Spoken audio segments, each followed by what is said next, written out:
Bismillahirrahmanirrahim. Assalamualaikum warahmatullahi wabarakatuh. Selamat pagi para pencari ilmu dan salam semangat untuk kita semua. Di era digital seperti ini, jarak bukan lagi penghalang untuk kita terus belajar dan berkembang. Melalui webinar ini, mari kita manfaatkan kesempatan ini untuk mencari ilmu dan terus berkembang, menambah wawasan dan memperluas jaringan. Mari kita mulai. Yang pertama-tama, marilah kita panjatkan segala puji syukur atas kehadiran Allah Subhanahu wa Ta'ala yang telah memberikan kita kesehatan, kesempatan, dan semangat, sehingga kita dapat berkumpul di acara webinar yang penuh inspiratif ini, meskipun secara virtual. Salawat serta salam tak lupa pula kita curahkan kepada junjungan Nabi besar Mustafa Muhammad SAW yang telah menjadi suri tauladan manusia yang membawa kita dari cahaya kebenaran dan ilmu pengetahuan ke tengah-tengah kehidupan kita sehingga menjadi lebih bermakna. Yang saya hormati Bapak Danu Wiyoto selaku pemilik Bespat Network, yang saya hormati pemateri hebat pada pagi hari ini, serta seluruh peserta luar biasa yang telah meluangkan waktunya untuk ikut pada sesi webinar Ramadan hari ini. Semoga dengan adanya acara yang rutin ini kita lakukan di setiap harinya pada bulan Ramadan ini, kita dapat mendapatkan inspirasi dan ilmu yang bermanfaat, serta dapat mengisi waktu luang kita untuk hal-hal positif dan produktif. Untuk mempersingkat waktu, izinkan saya untuk memperkenalkan diri. Saya Dian Albasari selaku host webinar pada pagi hari ini. Lalu izinkan saya untuk membacakan susunan acara pada pagi hari ini. Yang pertama yaitu pembukaan dengan pembacaan doa. Yang kedua, penyampaian materi. Yang ketiga, sesi tanya jawab. Dan yang keempat, penutupan dengan pengenalan profit Bespat Network. Baiklah, tanpa berlama-lama mari kita mulai acara ini dengan pembacaan doa yang akan disampaikan oleh Saudara Al-Fadl Dani Hardian. Kepadanya waktu dan tempat dipersilahkan. أعوذ بالله من الشيطان الرجيم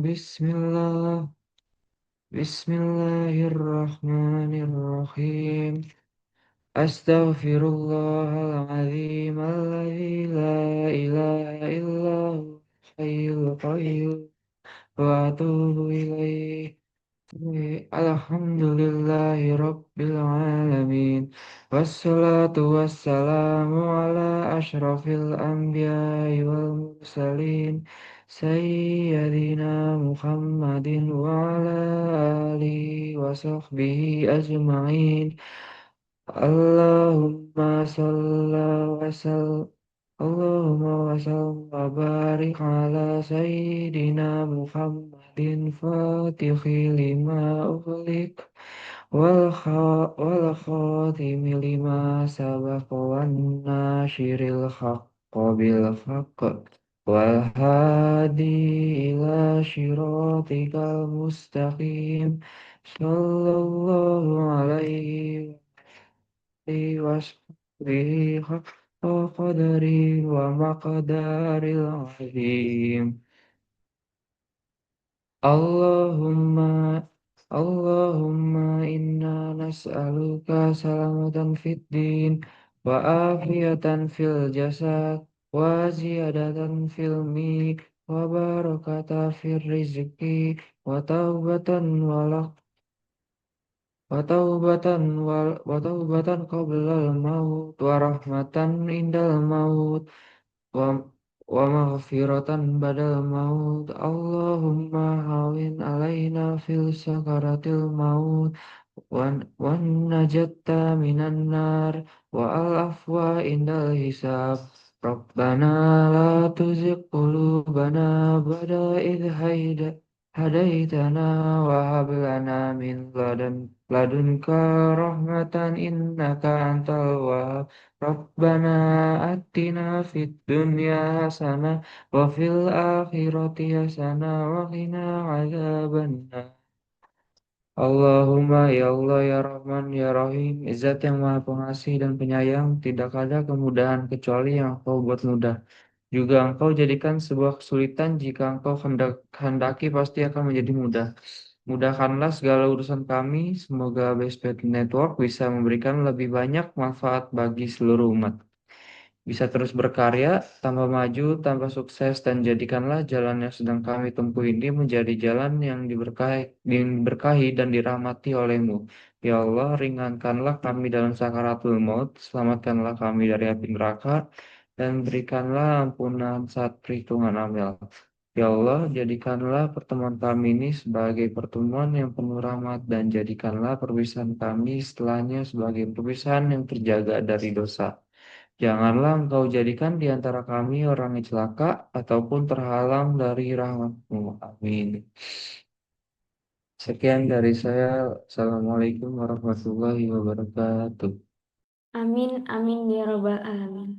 Terima kasih kepada Saudara Farel atas doanya. Semoga doa yang telah dipanjatkan menjadi pembuka pintu keberkahan untuk kita semua. Selanjutnya, kita akan masuk ke acara inti, yaitu penyampaian materi menarik yang berjudul Fortiget Fundamental yang akan disampaikan oleh Bapak Aditya Hananto. Sebelum itu, bagi teman-teman yang ingin bertanya, silakan menggunakan fitur Raise Hand dan Open Mic atau tuliskan pertanyaan melalui chat Zoom. Baiklah, kepada Bapak Aditya Hananto, waktu dan tempat dipersilahkan. Terima kasih. Assalamualaikum warahmatullahi wabarakatuh. Selamat pagi rekan-rekan semua. Nanti saya akan share screen. Waalaikumsalam warahmatullahi wabarakatuh. Screen.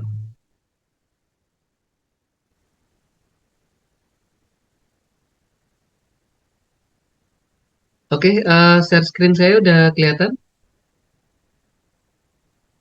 Ya, Pak.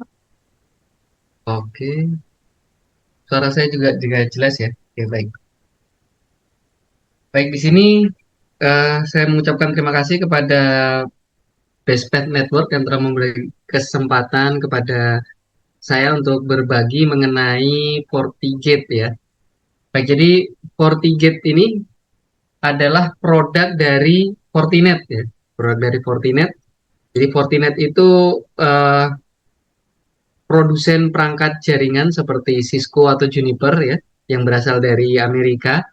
Jadi produk Fortinet itu ada banyak.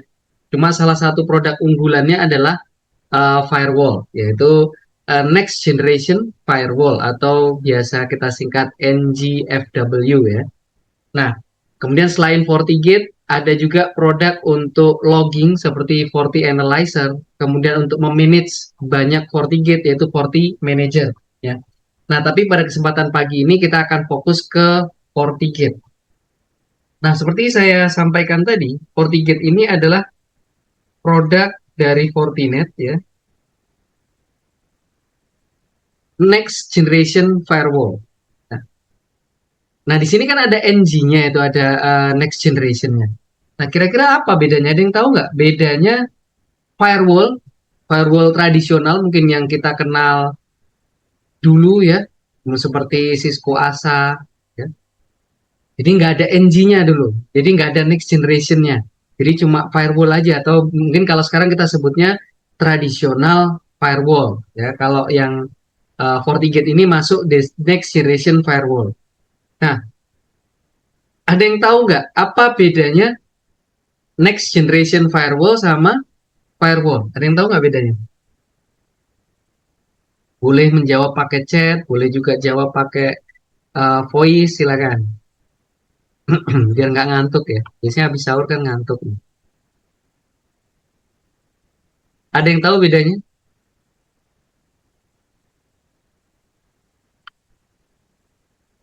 Nah, kita kembali dulu konsep firewall dulu. Firewall itu kalau kita analogikan itu seperti satpam. Nah, kalau kita bicara firewall pasti berhubungan dengan security ya. Security device. berhubungan dengan security. Bagaimana kita mengamankan resource atau aset yang kita miliki seperti server gitu ya. Kemudian perangkat-perangkat lain yang ada di jaringan kita. Ya. Nah, bukan hanya server, pokoknya semua aset, semua resource yang ada di jaringan kita. Nah, firewall itu konsepnya seperti satpam. Nah, kalau kita lihat satpam itu kan kerjanya memfilter traffic yang keluar masuk. Misalkan ada orang datang gitu ya. Ada orang datang sama satpam ditanya, dari mana? Mau kemana gitu kan? Nah, nanti dari situ satpam akan mengecek ya, apakah pengirim dan tujuan ini boleh apa enggak. Jadi itu yang kita sebut sebagai policy. Ya. Jadi satpam ini bekerja berdasarkan policy atau access rule. Ya. Jadi policy-nya ini by default adalah deny. Jadi kalau firewall itu konsep basicnya adalah semua traffic policy-nya atau rule-nya itu adalah deny. Beda dengan kalau kita belajar router atau switch. Kalau kita membahas materi routing atau switching, justru konsepnya adalah by default itu semua boleh lewat. Nggak ada larangan ya. Jadi selama tidak di-deny, selama tidak di-block, maka semua traffic boleh lewat. Sedangkan kalau firewall itu terbalik. Defaultnya traffic itu adalah deny ya.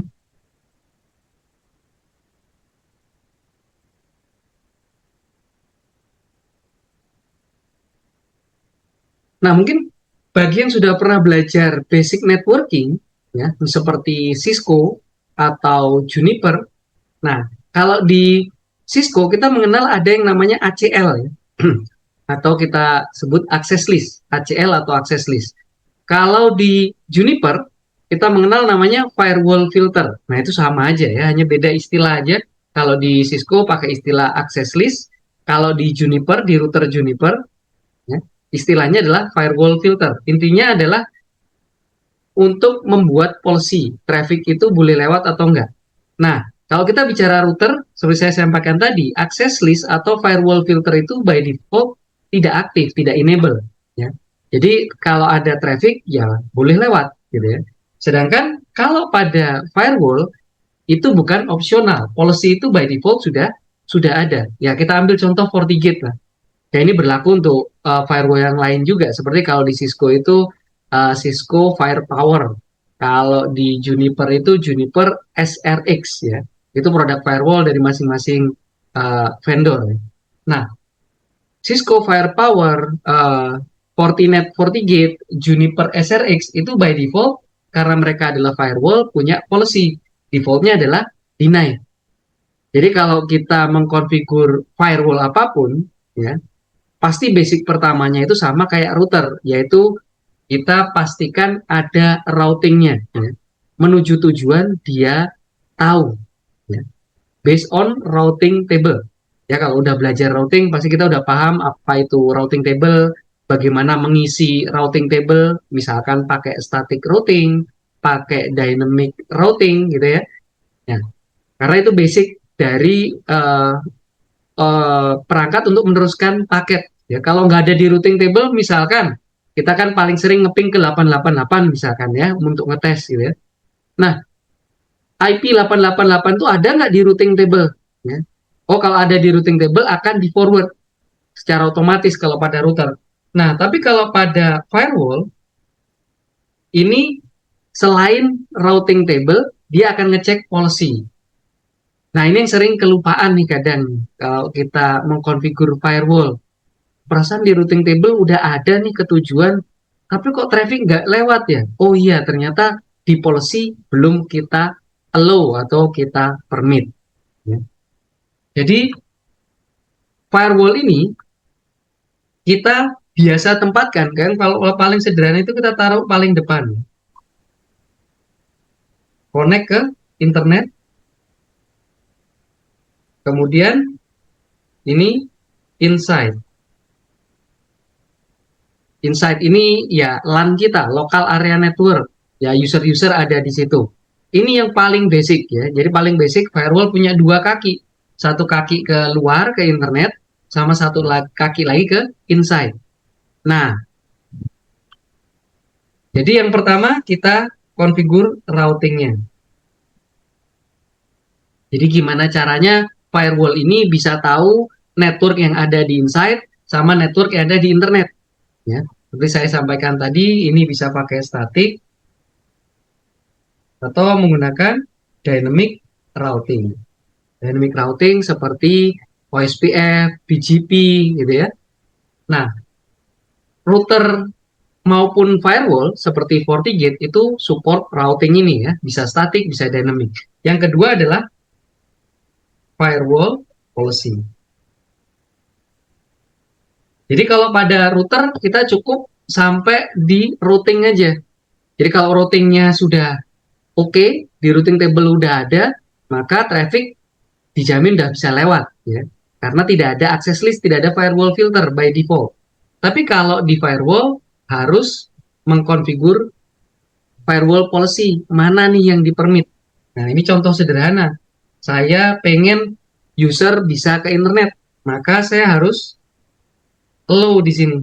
Ya, kita allow atau permit from inside, ini bahasa logiknya ya, from inside to internet.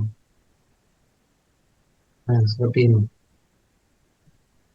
Jadi kita harus define secara manual ya. Dari mana boleh kemana. Nah, ketika kita sudah membuat policy seperti ini, maka traffic dari inside itu akan boleh ke internet. Jadi misalkan inside ini misalkan source-nya IP 10.1.1.5 misalkan. Destination ke 888. Kemudian traffic yang lewat ini UDP 53.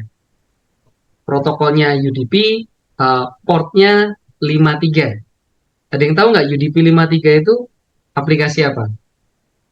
Aplikasi yang mungkin tiap detik kita pakai ya.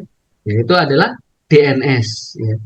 Jadi Cisco.com IP-nya berapa, Fortinet.com IP-nya berapa, WhatsApp.com IP-nya berapa. Nah, kita kan nanya ke DNS server pakai defaultnya protokol UDP port 53. Nah, sampai di firewall,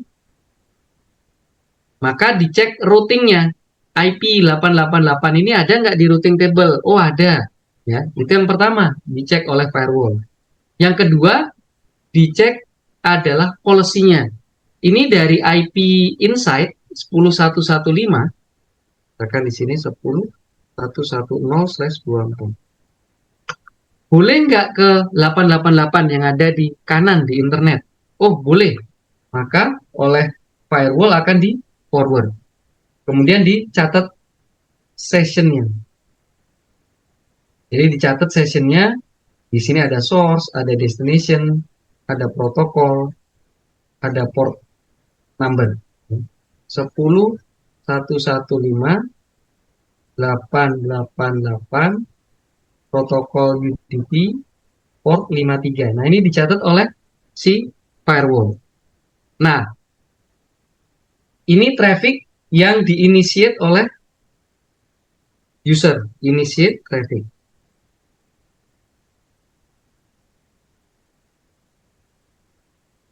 Jadi traffic yang berasal dari user. Nah, ketika trafficnya sudah sampai ke tujuan, ya, jadi sudah sampai ke destination di sini, di internet. Nah, si tujuan alias server 888 itu, dia akan mereply, ya, reply traffic. Reply traffic ini kebalikan, ya. Source-nya dari mana? Source-nya dari 888. Destination-nya 10.1.1.5 seperti ini. Nah, kan kita tidak membuat policy dari internet ke inside kan. Tadi di atas kita hanya membuat policy dari inside ke internet. Tapi kita tidak membuat policy dari internet ke inside. Nah, apakah traffic ini boleh lewat apa enggak? Ini kan datangnya dari internet nih reply-nya. Menuju ke insight. Padahal kita tidak membuat policy dari internet ke insight. Yang kita buat hanya dari insight, dari kiri ke internet di kanan. Nah, jawabannya adalah boleh. Kenapa? Karena ini sifatnya reply. Ya, karena ini sifatnya reply. Bukan yang menginitiate, bukan yang mulai. Tapi kalau misalkan dari internet yang memulai traffic, yang pertama kali kirim traffic dari internet, tiba-tiba kirim traffic ke insight gitu ya. Sedangkan tidak ada policy dari internet ke insight, maka ini akan di-block.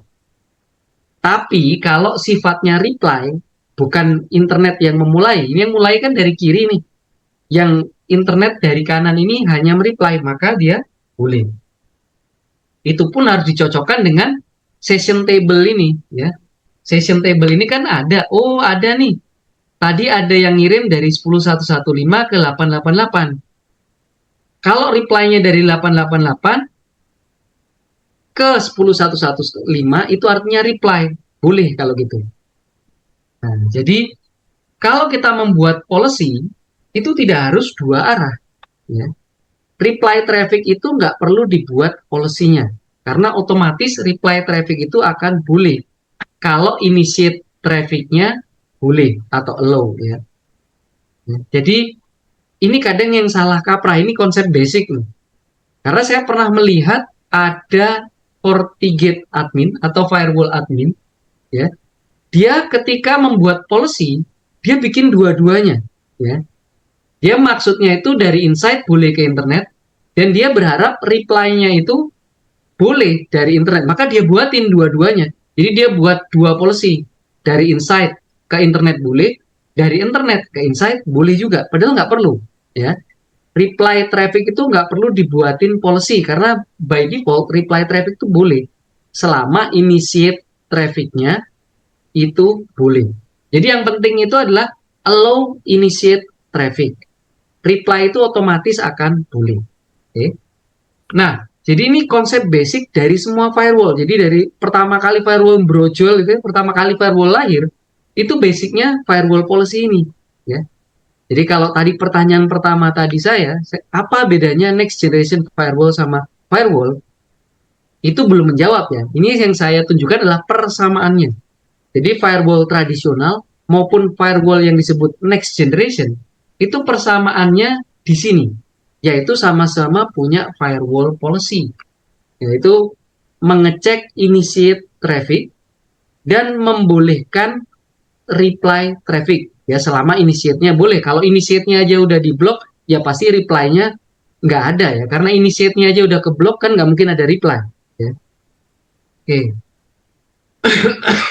Oke, saya lihat ada pertanyaan. Silakan kalau mau bertanya. Halo Boleh di Pak chat, Aditya, boleh voice. Ya, silakan. perkenalkan saya Lingga. Ya, Saya mau nanya Pak, kalau misalnya untuk yang tadi dari destination ke lokalnya itu tidak dibikin, hmm?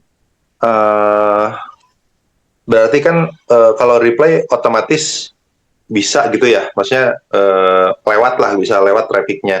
Nah kalau misalnya sudah terlanjur misalkan dibikin, si replaynya juga dibikin policy, dari internet ke lokal itu dibikin policy. Nah, apakah jika dibikin seperti itu bisa berbahaya dalam konteks security atau bagaimana gitu, Pak? Mohon penjelasan best practice-nya seperti apa, Pak? Terima kasih oke. banyak. Oke. Jadi pertanyaannya adalah, kalau contoh saya di sini, saya hanya buat satu policy dari insight ke internet. Pertanyaannya adalah bagaimana kalau saya buat policy kebalikan ya, dari internet ke insight. Pertanyaan yang bagus. Bagaimana kalau saya buat policy dari internet ke insight?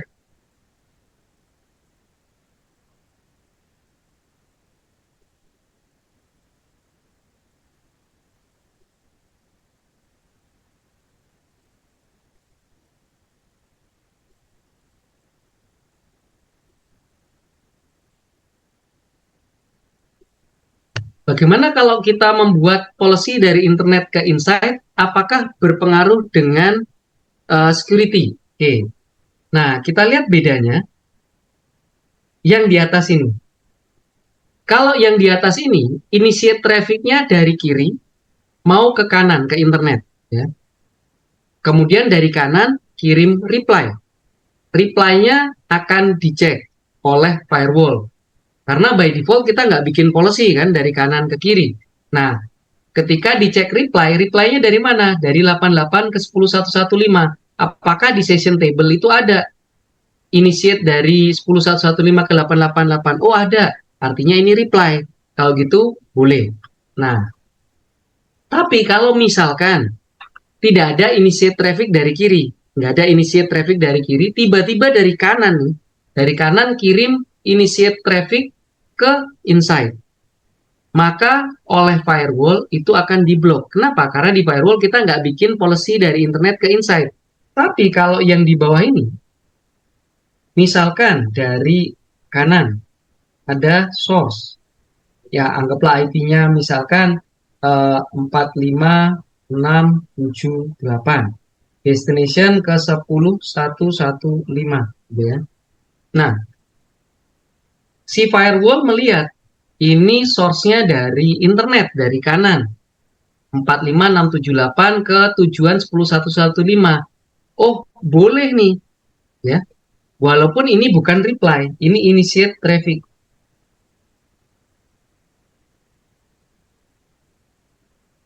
Jadi yang menginitiate atau yang memulai dari kanan. Nah, karena kita allow, maka trafficnya akan masuk ke sini. Ya, by default akan boleh. Ya, karena tidak ada reply. Nah, apakah ini berpengaruh ke security? Iya, betul. Karena traffic nggak ada yang minta dari kiri, tiba-tiba dari kanan. Ya, ini trafficnya kan bisa macam-macam. Bisa traffic denial of service, bisa traffic yang berisi virus, ya, macam-macam. Jadi, karena tidak ada blocking di firewall, ya, tidak ada blocking dari internet menuju inside, maka trafficnya boleh masuk. Nah, kalau sudah terlanjur gimana? Ya harus dievaluasi mana yang perlu dari, kalau normalnya nih, kalau kita bicara normal best practice, dari internet ke insight, itu tidak pernah kita buat allow policy. Itu idealnya seperti itu, best practice. Ya, karena kita kan insight ini berisi perangkat-perangkat user, ya, perangkat-perangkat yang memang tidak didesain untuk diakses dari internet. Jadi kayak kita punya internal printer, punya CCTV, punya user PC, laptop, gitu ya, access point, itu tidak didesain untuk diakses dari internet, ya. Nah, sehingga kita tidak pernah membuat, seharusnya nih, idealnya best practice tidak membuat policy allow internet ke inside. Nah, terus kalau misalkan ada pertanyaan berikutnya, lah gimana kalau saya ingin punya perangkat yang ingin diakses dari internet? Maka itu ada dua opsi. Opsi yang pertama adalah kalau memang kita butuh resource atau aset yang diakses oleh publik seperti server. Kita punya server nih, ya, ingin diakses oleh publik. Maka server itu jangan ditaruh di inside, tapi kita tambahkan satu zone lagi, satu zona atau satu area yang sering kita sebut sebagai DMZ, Demilitarized Zone. Jadi demilitarized zone ini bahasa sederhananya adalah zona atau area di mana perangkat-perangkat yang bisa diakses publik. Misalkan kita punya website, ya, kita punya website kan biasanya namanya website ingin diakses oleh publik, ya. Misalkan aditya.com misalkan, ya. Nah, saya taruh servernya bukan di inside, taruh servernya itu di DMZ. Jadi kita tidak membuat policy allow internet ke inside, tapi allow internet to DMZ. Nah, jadi bukan ke inside, tapi ke DMZ. Nah, jadi kalau menanyakan best practice, jangan mengakses inside dari internet. Ya. Jadi kalau kita punya public services, kita taruhnya di DMZ sini. Nah, tapi gimana misalkan ada pertanyaan berikutnya, loh tapi kan saya pengen punya perangkat yang ada di internal, misalkan laptop di kantor saya ingin akses remote desktop, atau saya ingin manage perangkat akses point. Akses point ada di dalam Insight kan.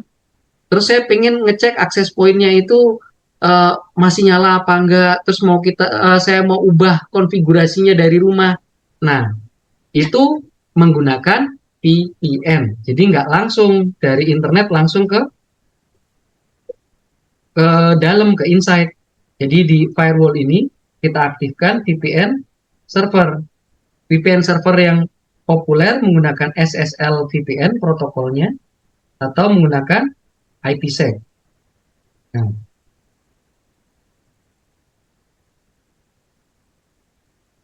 ini internet. Jadi kalau mau mengakses Insight, ya, kita akses dulu VPN server yang ada di firewall. Nanti kalau kita sudah connect VPN, baru kita bisa mengakses Insight. Jadi nanti di firewall-nya kita bikin policy allow VPN ke Insight. Jadi bukan dari internet langsung, tapi dari VPN user itu yang boleh ke Insight, ya. VPN user yang pakai SSL atau pakai IPsec. Ya. Nah, jadi itu jawaban saya. Apakah berpengaruh ke security? Jawabannya iya. Karena Insight itu jadi kebuka. Dari internet tuh langsung ke Insight itu bisa kalau kita buatkan policy allow internet to Insight. Yang kedua, best practice-nya seperti apa? Best practice-nya adalah Insight tidak pernah dibuka dari manapun. Jadi dari internet itu nggak bisa ngakses ke Insight. Dari DMZ juga nggak bisa ke Insight. Kalau kita mau membuka layanan publik, maka layanan tersebut seperti website, ya, atau server-server publik kita taruhnya di DMZ di sini. Nah, kalaupun kita ingin mengakses Insight, maka tidak langsung dari internet, tapi menggunakan VPN service, salah satunya ini yang populer, yang sering kita gunakan. Mungkin yang biasa nge-remote ke kantor, ini udah biasa pakai VPN ya. Kalau di FortiGate, menggunakan FortiClient nama aplikasinya. Jadi kita install di Windows, atau di Mac, atau di Linux, atau kalau di HP ya, itu kita install FortiClient, kemudian dari aplikasi FortiClient itu connect ke FortiGate sebagai VPN server. Nah, kalau sudah connect VPN-nya, baru kita bisa mengakses ke Insight. Oke, sekarang kita lanjut masih ke pertanyaan pertama. Jadi untuk menjawab pertanyaan pertama tadi, apa bedanya NGFW sama firewall tradisional? Ya, ini agak panjang ceritanya ya. Nah, kalau yang firewall policy itu kan semuanya ada ya. Mau tradisional firewall ada, di next generation firewall ada. Gitu ya. Nah, terus apa bedanya next generation firewall ini?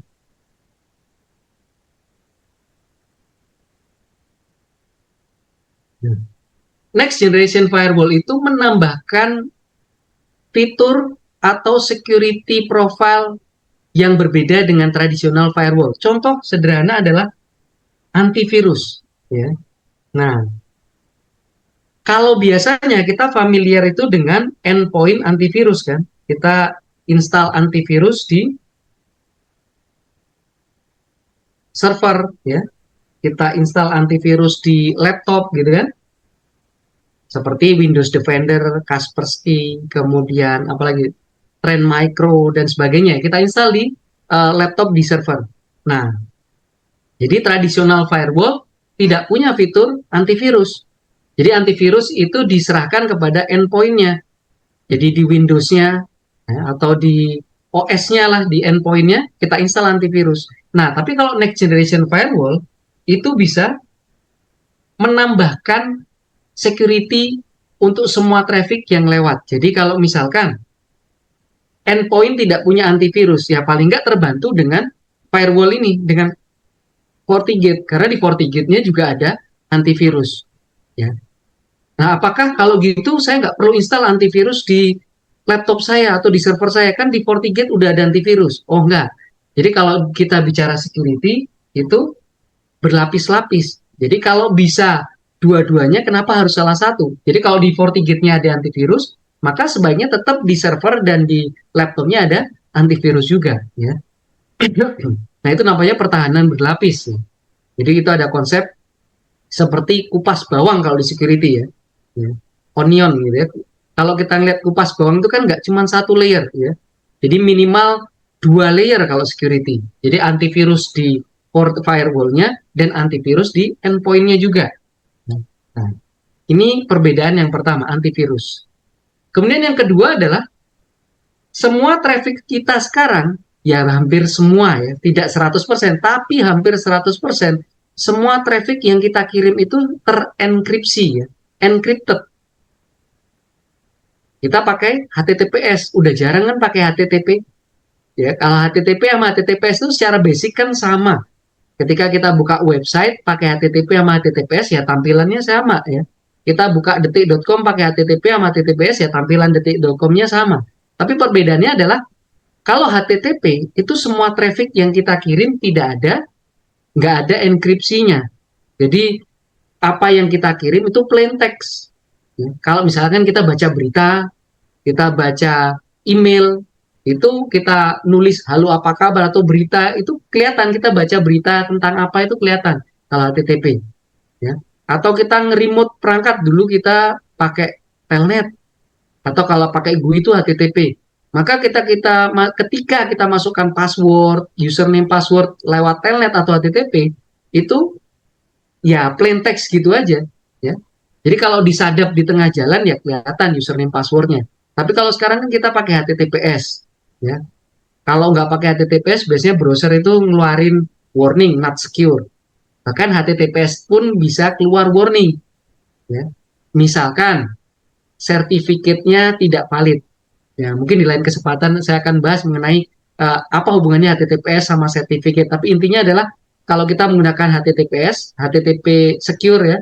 Nah, itu ada digital certificate. Itu untuk menunjukkan servernya valid apa enggak gitu ya. Nah, HTTPS ini atau SSH, kalau SSH untuk kita nge-remote ya penggantinya telnet, itu semua di-encrypt kan. Nah, kalau semuanya di-encrypt, tradisional firewall itu nggak bisa tahu isinya. Isinya ini virus apa bukan, isinya itu script berbahaya atau enggak gitu. Jenis data yang di dalam paket ini itu apa, dia nggak bisa tahu kalau traditional firewall karena terencrypt. Tapi kalau next generation firewall itu bisa mendecrypt traffic. Jadi traffic yang lewat itu di decrypt. Misalkan ada server di internet ngobrol sama user di kiri. Nah, ini kan pakai HTTPS misalnya. Atau pakai SSH. Nah, kalau traditional firewall itu tidak bisa baca ini isinya karena terencrypt. Traditional firewall itu fokusnya lebih ke header ya. Header itu kayak tadi source IP, destination IP, protokol yang dipakai apa, port number-nya berapa. Nah, itu bisa baca tuh kalau traditional firewall. Tapi kalau next generation firewall bukan cuma baca header. Data yang di-encrypt pun sama next generation firewall bisa dibuka. Bisa dibuka, kemudian dilihat isinya. Ya, dilihat isinya, oh ternyata isinya virus. Oh, atau ternyata isinya mengandung script berbahaya. Ya. Atau isinya berisi brute force, jadi user nyoba login ke server berkali-kali. Nah, itu ketahuan tuh oleh next generation firewall karena si next generation firewall bisa mendecrypt traffic. Ya. Kemudian contoh lain lagi, next generation firewall itu bisa memfilter berdasarkan jenis file. Ini contoh, misalkan contoh kita melarang user mendownload file zip, misal ya. Nah, kalau traditional firewall itu tidak sedetail sampai jenis filenya, apakah .zip, .docx gitu ya, atau .pdf, itu nggak sampai sedetail itu kalau traditional firewall. Ya. Tapi kalau next generation firewall, karena dia bisa mendecrypt traffic, jadi walaupun dia encrypt, dia decrypt, kemudian dia lihat isinya, oh ini zip nih, nggak boleh gitu ya. Nah, itu bisa juga. Nah, jadi intinya adalah next generation firewall itu lebih detail dalam mengecek isi traffic. Nah, ini perbedaan utamanya. Jadi dia bisa benar-benar detail. Kalau saya analogikan seperti satpam, kalau satpam tradisional itu cuma ngecek Anda dari mana mau kemana, ya. Nah, tapi kalau satpam yang detail, dia akan ngecek isi tasnya. Jadi orang yang mau lewat itu dicek tasnya. Tasnya dicek, kemudian pakai metal detektor gitu ya. Apakah ada bomnya gitu ya. Ada mengandung membawa logam apa enggak. Nah, itu dia ngeceknya lebih detail seperti itu, next generation firewall. Beda dengan satpam tradisional yang cuma nanya, Anda dari mana, mau kemana. Oh, mau ke rumah blok ini nomor sekian, oke boleh, dari kurir paket misalkan. Tapi dia nggak ngecek isi paket detailnya. Jadi kalau satpam yang next generation, dia akan sampai detail ngisi paketnya. Isi paketnya dibuka sama dia, isinya bom apa bukan gitu ya. Nah, nah itu jadi menjawab pertanyaan pertama tadi, apa bedanya traditional firewall sama next generation firewall? Kalau traditional firewall fokusnya lebih simpelnya ke headernya. Dari mana source IP, destination IP, protokol, port number. Tapi kalau next generation firewall bisa sampai sedetail mungkin. Ya. Bahkan kalau misalkan kayak misalkan buka YouTube. Nah, di dalam YouTube itu ternyata ada komponen, ada banyak kan, ada bagian komen ya. Nah, itu bisa diblok per komponen. Jadi media sosial seperti Facebook ya, itu bisa diblok gamenya aja. Jadi kalau dia buka Facebook itu boleh, tapi kalau mainin Facebook game itu diblok. Itu bisa ya.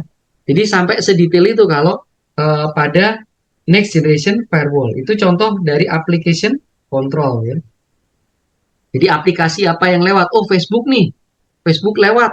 Apakah Facebook diblok 100%? Bisa. Oh, yang diblok itu hanya Facebook gamenya aja? Bisa.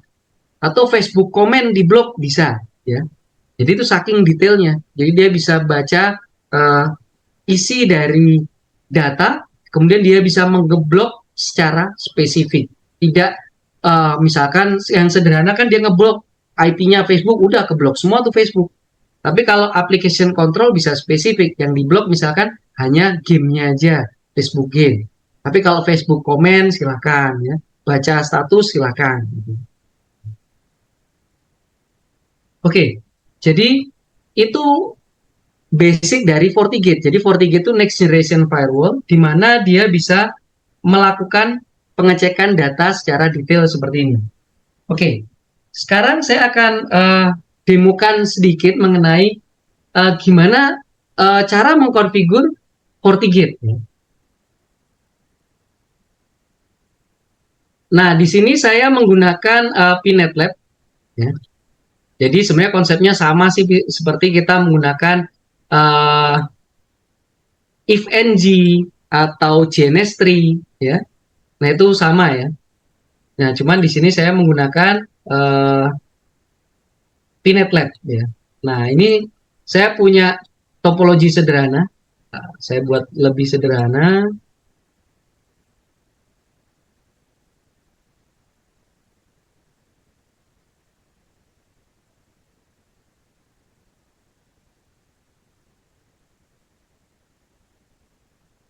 Oke, sebelum oke.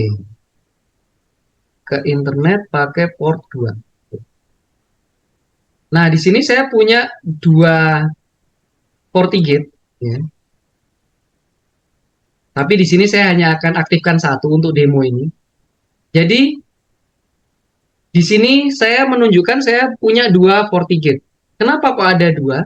Ya. Nah, ini untuk HA atau High Availability. Jadi kalau misalkan ya FortiGate 1, saya kasih nama 1A deh ya. 1A itu mati, maka akan dihandle oleh 1B. Nah, tapi syaratnya adalah koneksi yang ada di 1A itu harus sama persis dengan 1B. Nah, kita lihat 1A, di sini ada port 1 dikonekkan ke inside. Jadi saya kasih informasi di sini inside LAN. Ini inside LAN. Kemudian yang port 2 ini ke internet. Jadi saya kasih informasi tambahan di sini. Ini internet. Nah,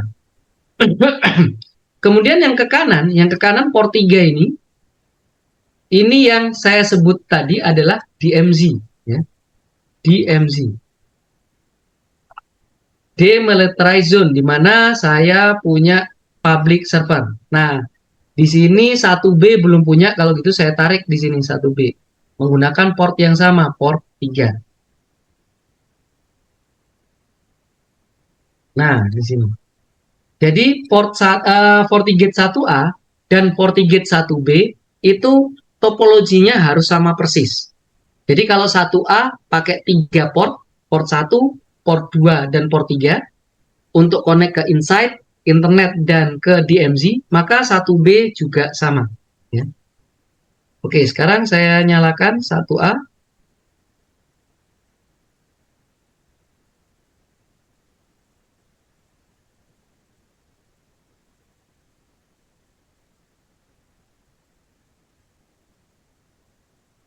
Kemudian 1B saya nyalakan juga. Nah, nanti yang user 1 ini yang ada di bawah ini sebagai manajemen sekaligus user ya.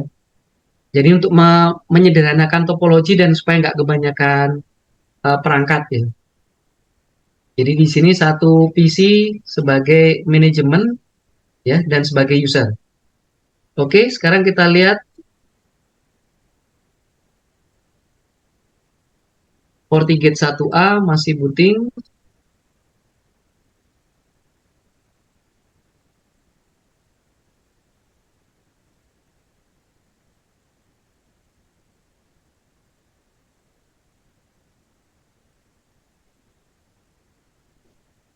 Oke.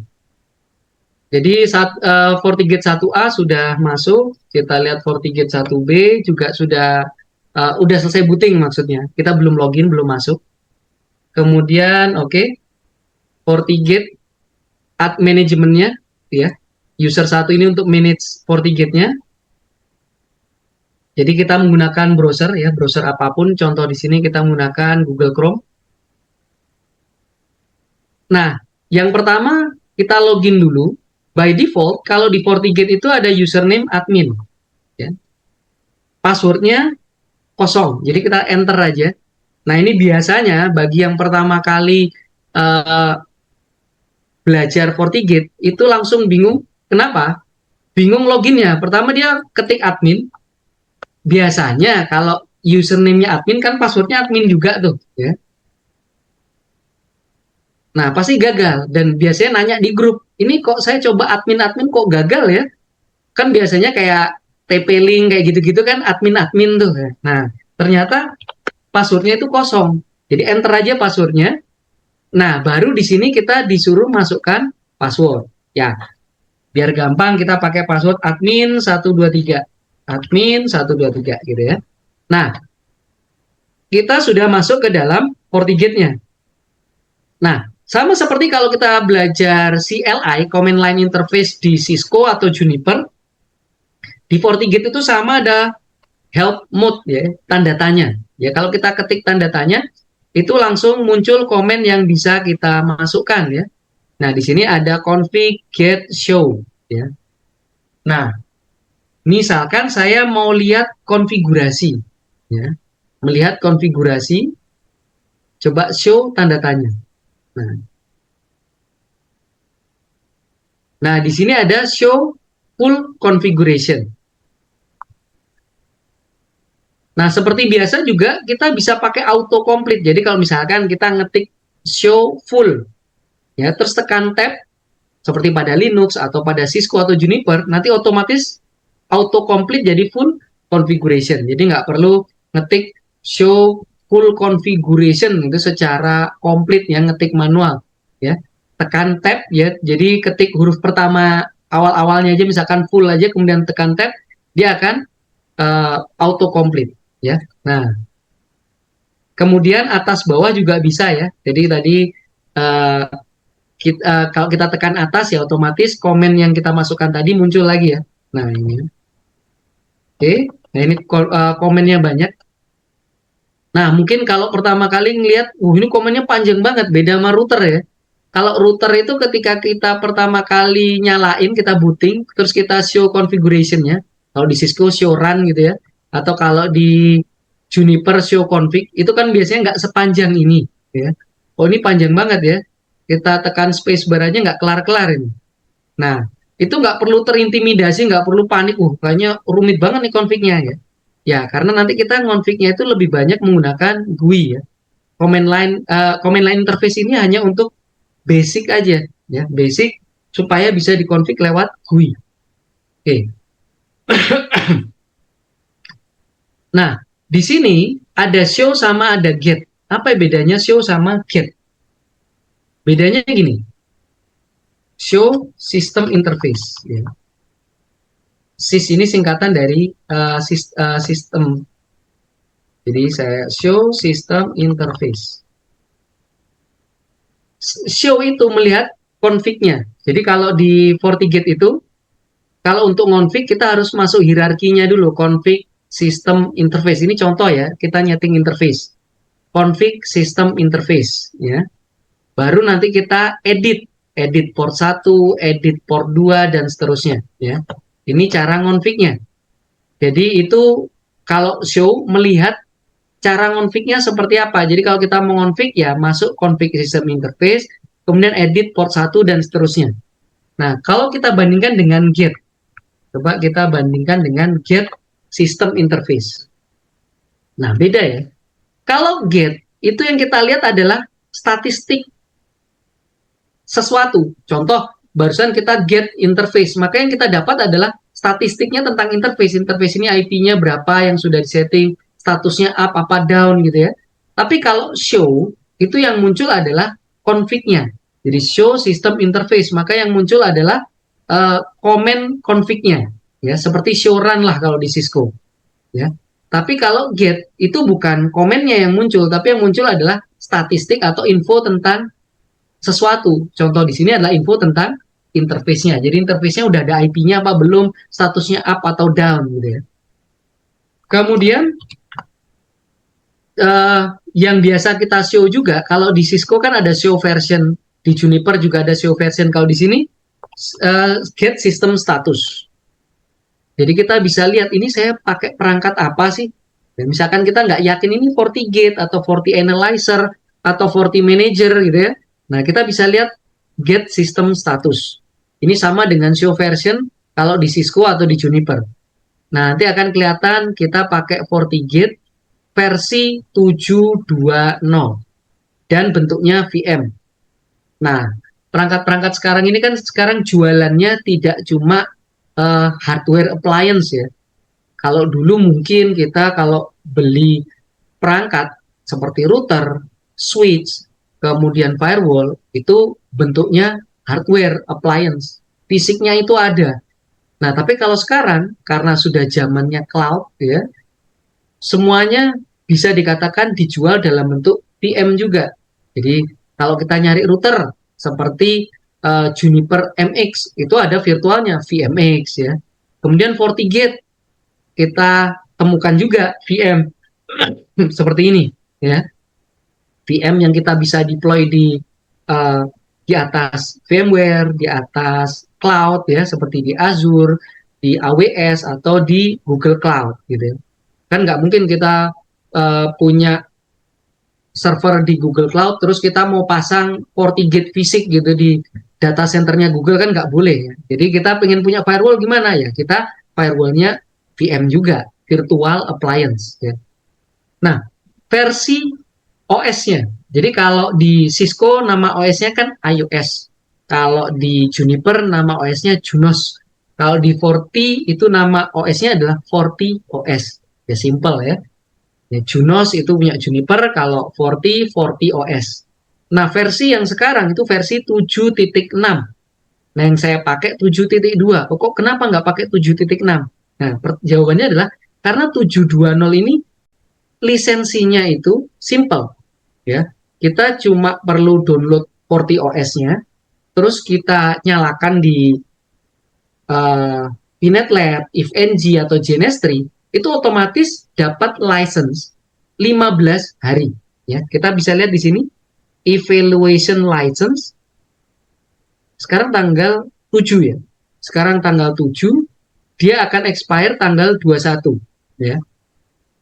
Jam 15 ya. Jadi akan expire jam 15, jam 3 sore, tanggal 21 ya, 14 hari lebih lah ya. Nah, jadi kita dapat license 14 hari, kita bisa coba-coba tuh selama 14 hari ya. Memang ada beberapa fitur yang terbatasi ya, tapi overall untuk belajar, untuk nge-lab itu udah cukup banget. Nggak perlu uh, apply atau login segala macam, nggak perlu. Pokoknya si VM-nya kita nyalain pertama kali langsung dia dapat evaluation license selama 14 hari plus plus ya. Nah, memang dibatasi CPU-nya cuma satu dan RAM-nya hanya 2048 MB atau 2 GB ya. Jadi nggak bisa CPU-nya digedein atau RAM-nya digedein buat production gitu ya. Oke, VM ada serinya nggak? Nah, seri itu maksudnya versi atau serial number. Kalau serial number ada, ya ini serial numbernya. Jadi setiap kita deploy dia unik ya serial numbernya. Coba kita cek di 1B ya. Get system status. Nah, coba kita lihat serial numbernya di sini belakangnya JSDO, di sini FS2C. Beda ya. Serial numbernya unik. Jadi kalau misalkan kita pengen seri misalkan jawabannya tidak ada seri seperti itu ya. Nah, kalau misalkan FortiGate 100F, 200S, 60F itu kan dibagi berdasarkan CPU-nya berapa, kemudian RAM-nya berapa, ada hard disk internalnya atau enggak gitu ya. Nah, kalau VM itu tidak pakai seri seperti itu. Jadi VM-nya tergantung yang kita deploy di misalkan kita pakai VMware.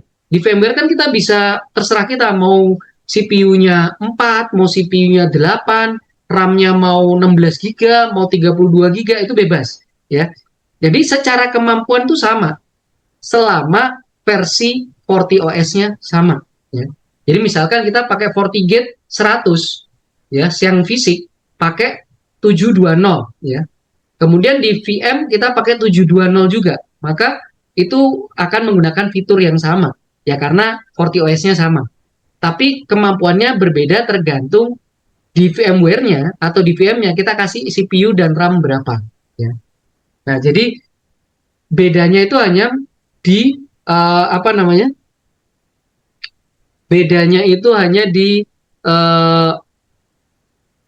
CPU sama RAM-nya. Dan yang jelas dia punya storage ya, karena VM kan pasti punya storage. Oke, untuk mendownload VM ini harus punya account di Fortinet. Oke, kebetulan saya pakai account partner, jadi kalau saya bisa download. Cuman saya belum pernah coba kalau pakai public ya, misalkan kan kita bisa bikin ya account public di forticloud.com. Jadi kita bisa buka forticloud.com, kita kemudian bikin login di situ. Saya belum pernah coba download pakai account public ya kayak Gmail gitu, belum pernah coba. Tapi kalau misalkan kita mau download FortiVM ya, FortiGate VM itu banyak sih ya. Salah satunya itu di LabHub di labhub.eu.org. Nah, di sini nih ada nih ya. Di sini ada FortiGate ya, bukan cuma FortiGate, bahkan Cisco, Juniper ada ya. Jadi kalau untuk public saya belum bisa jawab karena nanti mungkin saya akan coba ya, kawan-kawan saya coba bisa nggak nih public itu download. Oke, sebentar saya akan lanjut. Nah, sekarang saya akan config supaya bisa diakses GUI-nya. Nah, misalkan saya mau config ini, pertama ganti nama. Ini yang sederhana dulu ya, saya ganti namanya. It's FortiGate set alias FortiGate 1 FortiGate 1A ya. Kemudian hostname FGT 1A. Kemudian set time zone ya.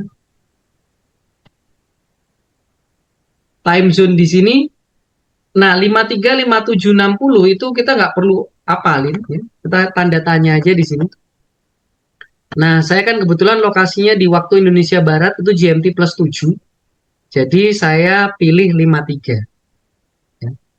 Nah, kita bisa show, karena saya tadi kan masuk ke config sistem global, ya, saya masuk ke config sistem global, maka ketika saya show, maka yang muncul hanya yang di dalam sistem global aja. Jadi nggak semuanya show, muncul ya. Dan kalau udah selesai, maka kita apply menggunakan N. Nah, begitu saya ketik N, dia langsung berubah namanya menjadi FGT1A. Jadi kalau belum di N, itu belum di commit ya, mirip kalau di Juniper tuh commit lah ya. Jadi kalau saya N baru tercommit, baru terexecute. Oke. Sekarang kita akan configure interface. Jadi misalkan saya mau configure port 1 IP-nya 172.31x1. Saya config-nya di config system interface. Config system interface. Kemudian saya config port 1. Ini port 1 kalau lihat gambar topologi yang ke bawah sini nih, yang ke arah laptop user 1. Nanti berubah ya, di sini promnya berubah menjadi port 1. Kemudian saya set static, jadi bukan DHCP, saya set IP-nya secara static. Kemudian IP-nya 11 ya. 1.1/24. Kemudian saya allow ping. Nah, kalau router itu kan by default kalau sudah kita kasih IP, maka udah pasti bisa di ping gitu ya. Bisa diakses SSH atau HTTP, HTTPS-nya. Nah, tapi kalau di firewall, default-nya nggak boleh. Makanya kita harus allow akses, boleh nggak di ping, boleh nggak diakses HTTPS atau SSH. Nah, idealnya HTTP itu kita nggak boleh, idealnya ya. Cuma ini untuk VM yang license-nya evaluation atau trial, itu HTTPS-nya nggak bisa diakses ya. Jadi kita allow HTTP sekalian.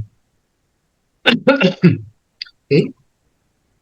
Kemudian kita kasih alias ini penamaan aja. Kemudian ini LAN ya, connect ke LAN. Oke, selesai. Nah, coba sekarang kita show system interface port 1. Show system interface port 1. Nah, kita lihat port 1 sudah ada IP-nya, sudah kita allow ping, HTTPS, SSH, HTTP, ya. Itu yang paling penting, sebenarnya basicnya itu aja, ya. Allow ping, HTTP, sama kasih IP, ya. Supaya nanti bisa diakses dari manajemen. Oke. Nah, untuk DHCP server ini opsional. Misalkan kita jadikan FortiGate ini sebagai DHCP server. Jadi nanti user 1 yang di bawah sini itu nggak usah setting IP, ya. Jadi kalau user 1 ini pengen dapat IP dari DHCP server, maka kita set si FortiGate itu sebagai DHCP server. Oke. Ini cara konfigurnya. Kita lihat. Dan ini defaultnya ada ya, dia punya settingan DHCP. Nah, kita hapus aja, kita nggak pakai, kita delete 1. Ya, ini 1 ini yang kita delete ya. Kita delete 1. Oke, kita show kosong ya. Nah, kita config seperti ini.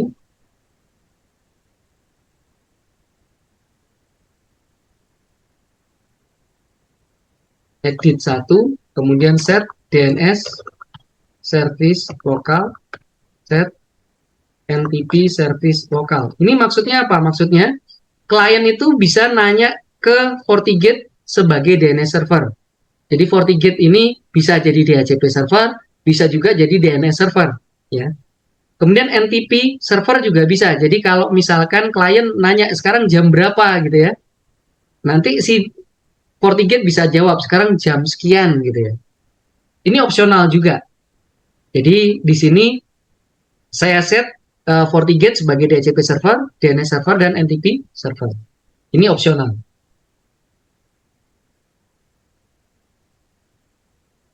Kemudian nanti klien dikasih subnet mask /24. Kemudian kliennya di port berapa? Di port 1, gitu ya. Kemudian IP yang diberikan ke klien, IP-nya berapa? Saya IP 10 sampai 254. Itu yang saya kasih kepada klien.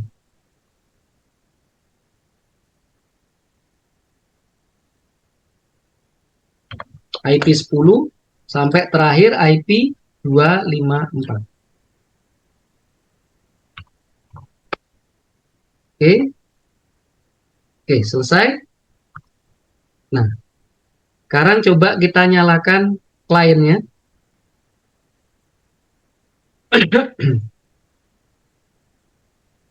Oke, yang mandatory itu adalah IP dan allow access HTTP HTTPS. Itu aja sebenarnya. Jadi yang mandatory cuma IP sama allow HTTP HTTPS. Kalau ping itu opsional ya. Jadi yang ini, yang wajib itu yang 2 baris ini. Nah, ini. IP-nya static. Ya biasanya firewall itu IP-nya static, kasih IP, kemudian allow HTTP HTTPS. Udah, itu udah bisa tuh. Ya.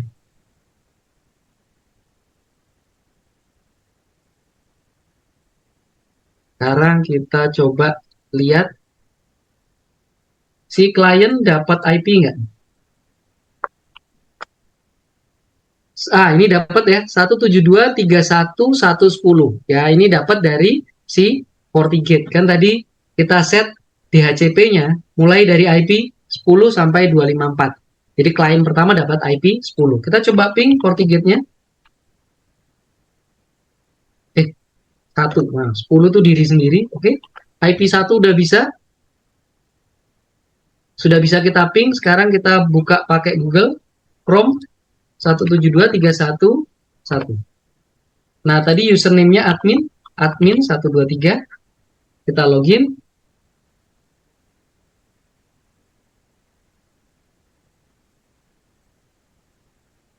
Nah, ini dashboard. Dashboard itu nanti tampilan yang di awal. Jadi ketika kita login itu ada dashboard ya, memberikan berbagai informasi. Itu ada 2 pilihan, optimal sama komprehensif. Optimal itu infonya yang penting-penting aja, jadi lebih compact, lebih simple. Kalau komprehensif lebih lengkap ya. Ini tergantung selera ya. Kalau saya suka yang komprehensif, memang lebih rame tapi jadi lebih banyak infonya, nggak perlu nambah-nambahin manual. Ya. Tapi nanti bisa bandingin sendiri pakai komprehensif atau optimal ya. Nah, ini tampilan dashboard ketika pertama kali kita login ya. Di sini ada namanya, ada serial number-nya, ada firmware-nya. Nah, ini ada mode. Secara basic, firewall itu bisa jadi router atau switch. Ya. Router itu layer 3, switch itu layer 2. Kalau mode NAT ini artinya dia sebagai router. Jadi sebagai router, tiap interface, ini ada 3 interface. 3 interface ini ada IP-nya, dan dia melakukan routing. Tapi kalau mode transparan atau layer 2, dia jadi seperti switch. Ya. Jadi dia tidak melakukan routing. Ya. Jadi seperti switch. Nah, yang paling sering yang kita deploy itu sebagai layer 3. Ya, jadi sebagai router. Nah, seperti kalau yang topologi yang saya tunjukkan ini sebagai router. Ya. Nah. Oke. Nanti keluar di sini CPU information, memory, ya. Kemudian license-nya ini kita bisa lihat license-nya di sistem FortiGuard. Nah, ini ada masa berlakunya ya, sampai 22 Maret. Tapi memang untuk update antivirus, jadi kan dia ada fitur antivirus. Jadi antivirusnya sama seperti di laptop kita, itu ada database-nya. Nah, perlu diupdate. Kalau kita nggak beli license, maka tidak bisa terupdate. Ya. Ya, tapi nggak apa-apa kalau untuk nge-lab pakai database yang tua juga nggak apa-apa ya. Nggak kan buat ngetes aja, buat kita pahami gimana cara config FortiGate. Nah, interface di bagian network interface. Nah, tadi kita udah config port 1 menggunakan CLI. Jadi muncul di sini ada IP-nya yang kita config secara CLI. Nah, kalau kita mau edit, kita bisa double klik atau ketik edit. Ya, kalau saya lebih cepat double klik aja.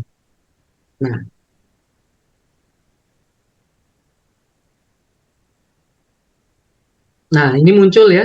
Tadi DHCP-nya juga kita config tadi pakai CLI, muncul di sini. Kalau mau dimatiin DHCP-nya bisa seperti ini. Ya, kalau mau dinyalain tinggal nyalain. Kemudian kalau kita terbiasa CLI, misalkan ya, kalau engineer jadul itu sukanya CLI. Nah, kita bisa edit pakai CLI. Nah, ini di sini ada pilihan edit in CLI. Kita klik. Nah, kita sudah masuk ke port 1 dan mode CLI. Jadi kalau kita mau edit CLI, itu bisa. Ya. Jadi nggak perlu SSH gitu ya. Kita tinggal buka browser, kemudian kita akses CLI-nya. Atau bisa juga kita akses CLI-nya di sini. Nah, ini ada icon di sebelah kanan itu. Kita klik kayak command prompt. Nah, tulisannya CLI console. Kita tinggal klik. Nah, muncul seperti CLI console tadi yang kita buka di sini. Ya. Nah, ini. Oke, berikutnya kita configure interface yang ke arah port 2, ke arah internet. Coba port 2, kita kasih nama internet gitu ya. Ini buat, misalkan kita berlangganan internet 100 mega misalkan ya, 100.000 kilo. Kemudian DHCP ya. Di sini nih ada DHCP server. Jadi si FortiGate port 2 kita nggak setting IP-nya, IP-nya DHCP. Oke. Kita klik OK.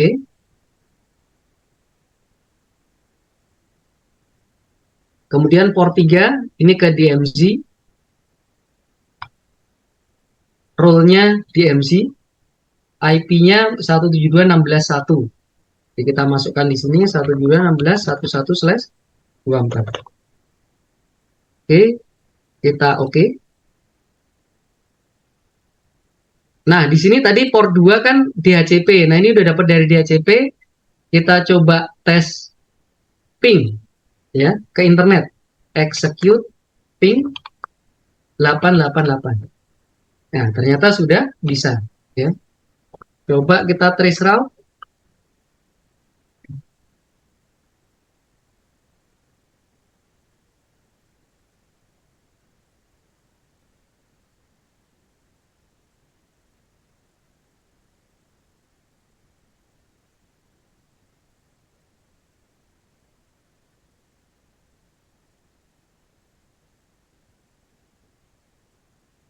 Oke, udah bisa. Firewall atau FortiGate ini udah bisa ke internet. Nah, kita bisa lihat routing table itu di bagian dashboard routing monitor ya. Nah, ini yang 17231 ini directly connected di port 1, kemudian 172.16.1 itu ke DMZ, kemudian yang 10.0 ini yang dapat dari DHCP ke arah internet. Nah, kemudian yang default route ini 0000 ini dapat dari DHCP juga ya. Nah, ini yang bisa bikin ke internet karena ada default route dari DHCP. Nah, sekarang kita coba dari user sini.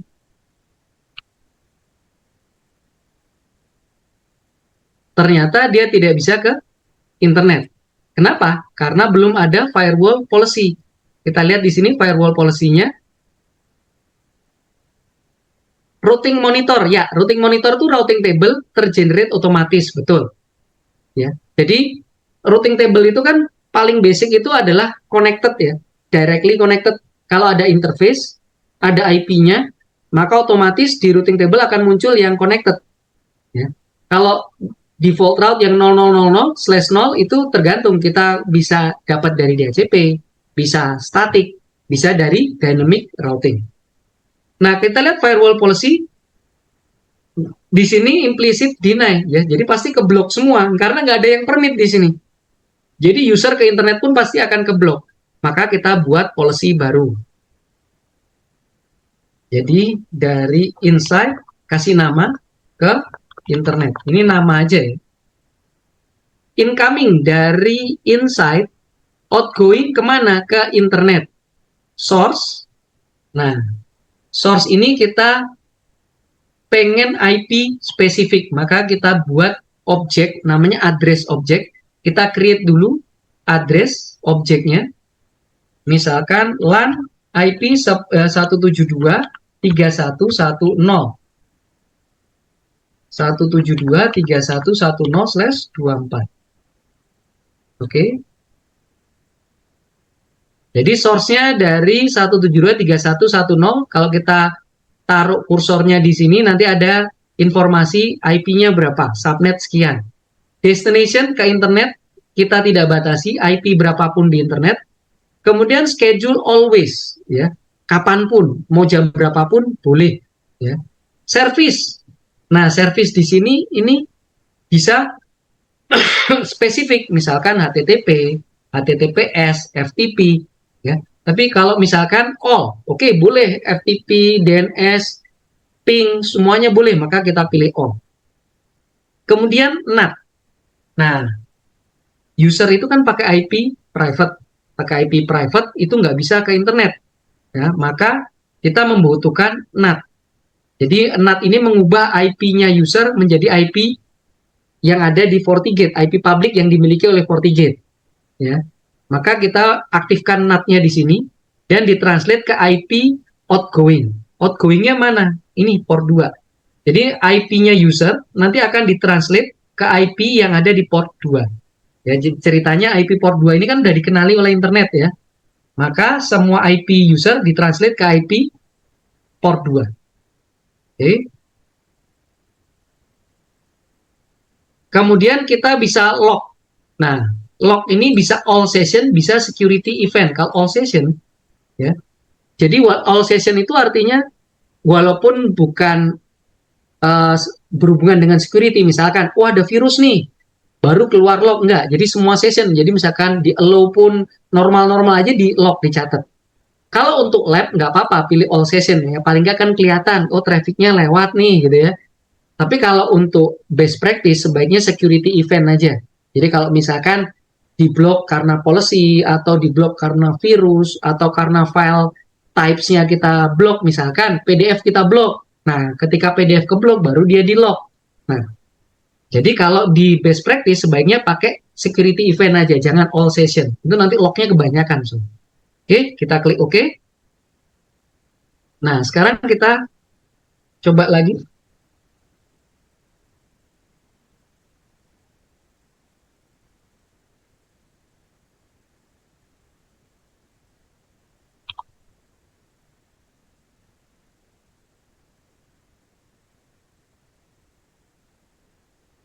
Kita oke. Oh, masalah DNS ya.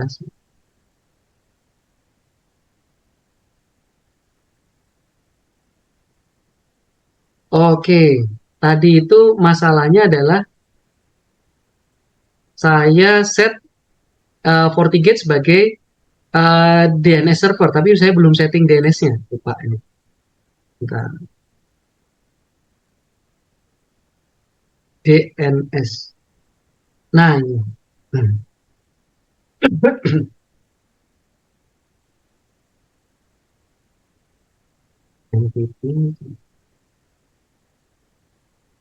Nah, ini.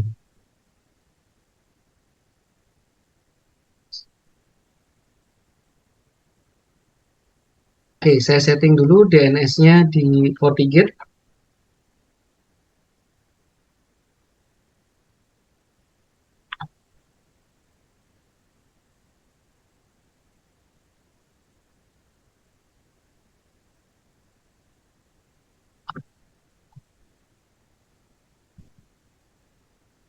Oke, jadi FortiGate akan nanya ke DNS server ini, kemudian saya aktifkan DNS server di FortiGate. Nah, untuk mengaktifkan bisa pakai CLI, bisa pakai GUI ya. Nah, kalau pakai CLI itu bisa langsung, tapi kalau pakai GUI ini by default settingan DNS server itu mati ya. Jadi kita masuk ke sistem fitur visibility, baru kita aktifkan di sini ya.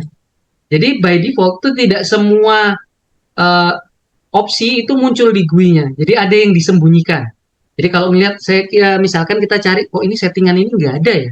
Coba cek dulu di bagian sistem fitur visibility. Ya. Jadi kita aktifkan ini, kita klik apply. Nanti di bagian network, nah ini muncul nih DNS server tadi nggak ada. Coba kita cek, kita matikan dulu. Ya. Nah nggak ada kan DNS server di sini. Cuma ada DNS client ya. Ini IP DNS servernya ke sini. Nah, tapi kalau sekarang kita aktifkan DNS database, nah di bagian DNS server ada ya. Nah, kemudian ini DNS service on interface ya. Ke arah klien belum kita aktifkan di DNS service-nya. Kita bisa aktifkan pakai GUI, bisa aktifkan pakai CLI. Kalau CLI komennya ini, ya.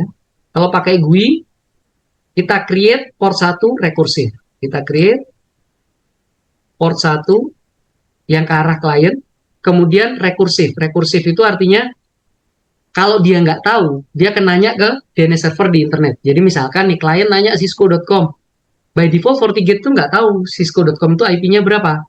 Maka si FortiGate akan nanya ke DNS server yang kita setting di sini, di DNS ini. Ya. Oke, akan nanya ke sini. Nah, coba sekarang kita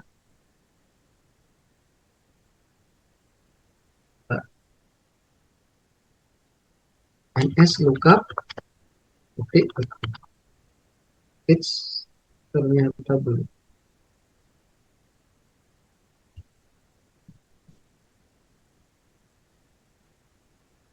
ns lookup itu sudah.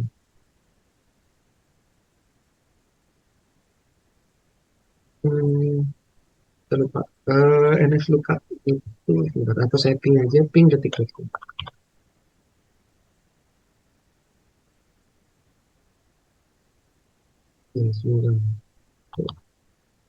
Oh, ternyata default gateway-nya nggak terinstall dari DHCP. Look at default gateway ke 172.311.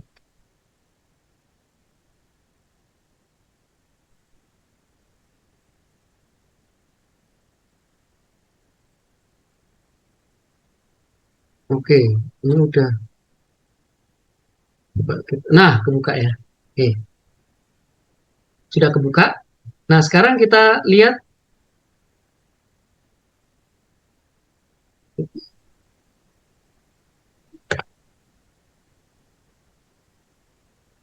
di bagian policy, firewall policy. Nah, ini kan kita tadi sudah bikin policy ya. Kita klik kanan, show matching logs. Sebentar, kok enggak? Saya buka detik.com.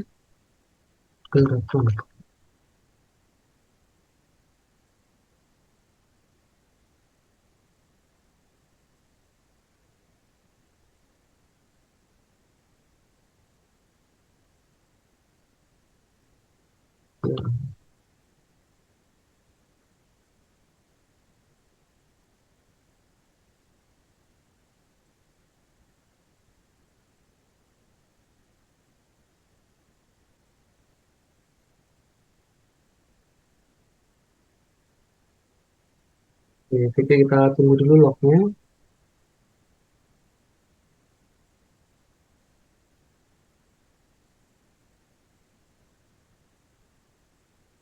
Oke, coba kita klik-klik akan berita ini. Oh,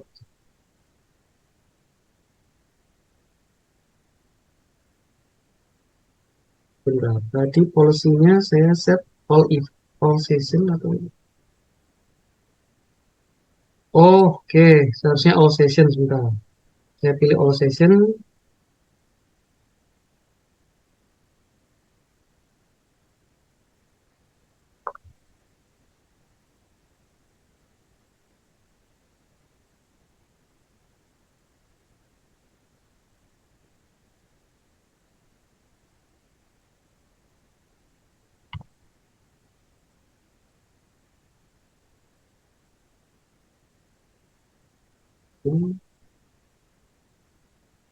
Nah, nah di sini kelihatan ya bahwa user 172.31.110 itu mengakses Bing ya, detik.com.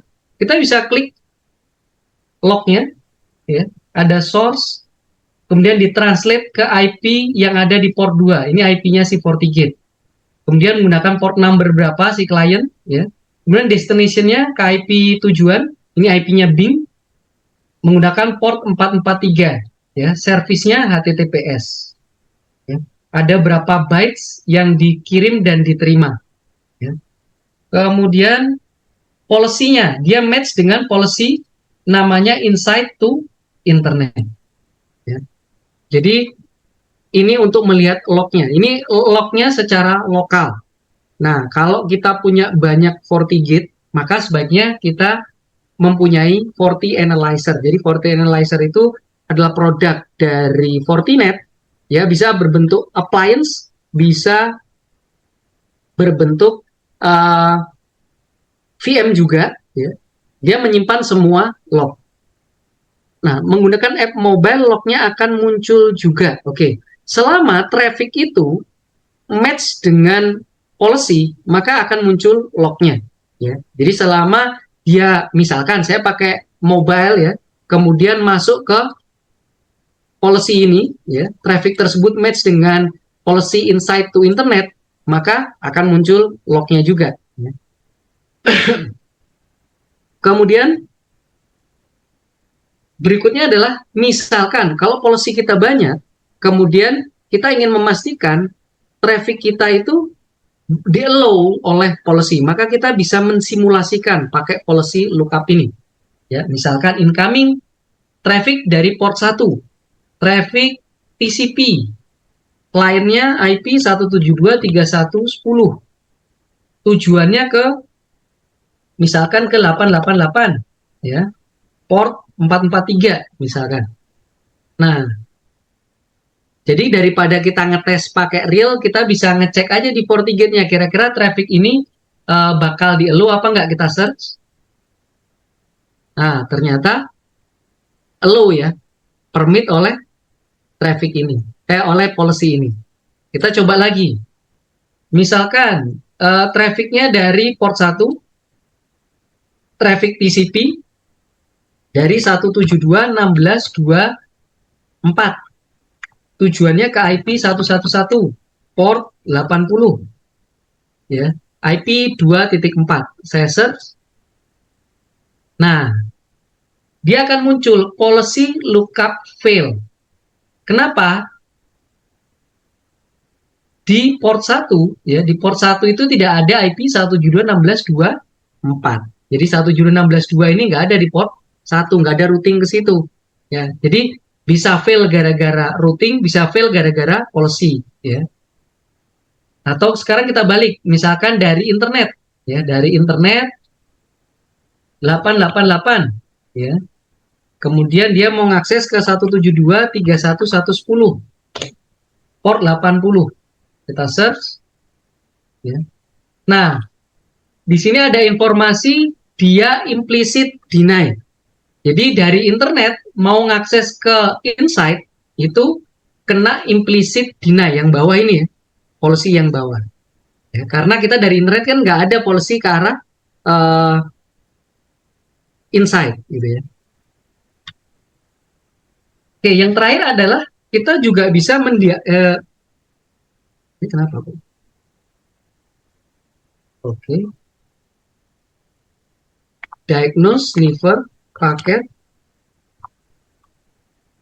Misalkan saya ingin mengcapture paket, mungkin kita biasa pakai Wireshark ya, kalau di laptop traffic yang keluar masuk di laptop kita. Nah, sekarang kita bisa mengcapture traffic yang keluar masuk di sebuah interface, misal port 1.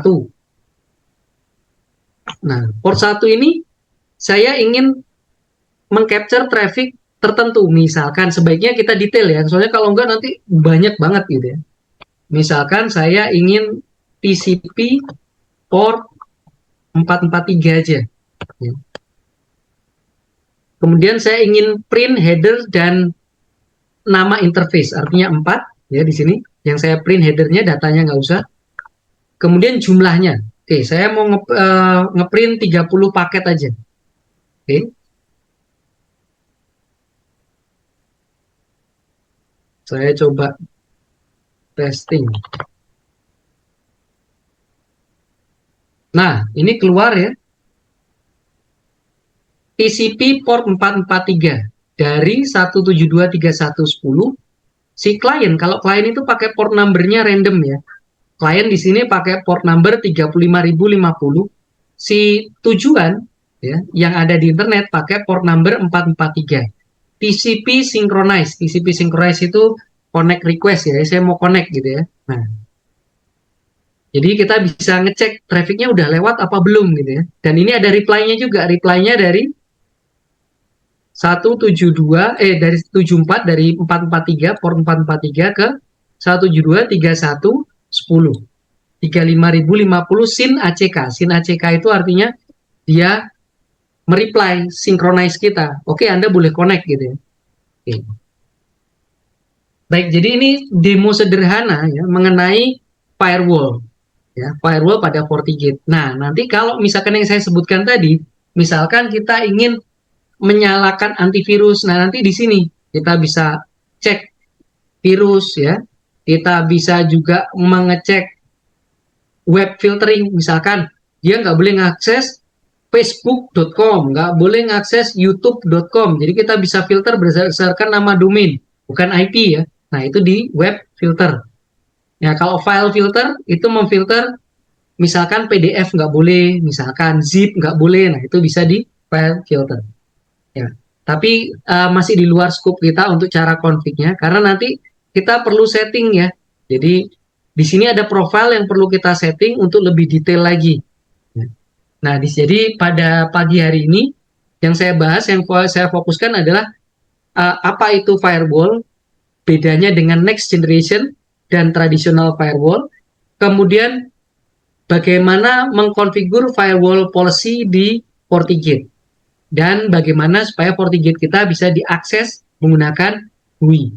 Jadi kalau sudah GUI ini bisa dikatakan 90% itu kita ngonfignya pakai GUI. Yang CLI itu hanya kondisi tertentu aja yang kadang nggak bisa di GUI ya. Kadang nggak bisa di GUI, kita perlu ubah menggunakan CLI.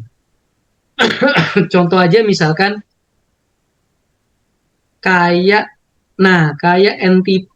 NTP ini. Ini NTP-nya si FortiGate ini by default dia harus sinkron waktunya dengan FortiGuard server. FortiGuard server itu servernya si Fortinet. Jadi kita nggak bisa setting pakai GUI. Saya mau sinkronnya ke NTP server Google misalnya time.google.com atau time.windows.com itu nggak bisa. Kita harus setting menggunakan CLI. Nah, ini salah satu contoh aja. Baik, jadi itu materi yang bisa saya share. Oh, ini targetnya tadi 1 jam ya, sekitar jam 7, ternyata nggak terasa sampai setengah 8. Semoga nggak bosan ya. Baik, ada yang mau ditanyakan atau mau dibahas sebelum saya akhiri sesi hari ini? Izin bertanya, Pak. Ya, silakan. Ada beberapa pertanyaan. Yang pertama, bagaimana cara merubah dashboard yang udah terlanjur menggunakan yang simple menjadi komprehensif? Itu yang pertama. Terus yang kedua, bagaimana cara untuk mengetahui ketika misalkan traffic lagi tinggi-tingginya, kita punya bandwidth 100 Mbps, terus trafficnya lagi tinggi yang menyebabkan si klien itu lambat akses internet. Nah, kita pengen tahu nih yang sedang mengakses, misalkan ada yang lagi download, kita pengen tahu yang lagi download itu siapa gitu. Itu caranya bagaimana ya, Pak ya? Oke. Itu aja sih, Pak, 2 pertanyaan. Oke. Pertanyaan pertama mengenai dashboard ya. Mengenai dashboard, nah untuk dashboard kita bisa custom di sini ya.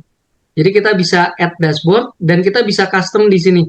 Jadi kalau misalkan kita merasa kurang nih, maka kita bisa tambahkan klik di sini, add monitor ya. Jadi kita klik bagian dashboard, kemudian add monitor, tinggal kita pilih mana yang kita butuhkan. Misalkan di sini yang nggak ada apa ya, misalkan sebelah kiri. Misalkan sebelah kiri nggak ada, nah kita bisa tambahkan dari ini IPsec udah ada, routing udah ada, FortiView application. Izin Pak, Ya, kalau tadi kan di setelah login ada menu untuk memilih ya antara yang simpel sama komprehensif. Nah, apakah setelah kita memilih misalkan setelah kita memilih komprehensif bisa dibikin jadi simpel dengan cara memilih yang pas awal login tadi gitu Pak? Atau hanya bisa kalau misalnya udah komplit seperti ini di close-closein atau misalnya kurang ditambah-tambahin seperti itu apa gimana? ya betul. Jadi saya belum pernah bisa kembali lagi ya, belum pernah muncul menu itu lagi kalau pertama kali kita sudah pilih optimal atau komprehensif. Jadi biasanya kalau sudah masuk seperti ini, jadi ya kita remove dan kita add sesuai dengan kebutuhan kita aja. Jadi kalau misalkan sudah pertama kali udah milih, biasanya tuh langsung seperti ini nih, nggak ditanya lagi. Kalau kita udah login lagi udah nggak ditanya lagi, dashboardnya akan seperti ini. Jadi mau nggak mau tinggal kita custom, kita remove atau kita add sesuai dengan kebutuhan aja. Ya. Jadi nggak bisa, saya belum pernah ketemu lagi menu komprehensif atau optimal itu kalau kita sudah pernah milih ya pertama kali itu. Kayak gitu sih. Kemudian nah,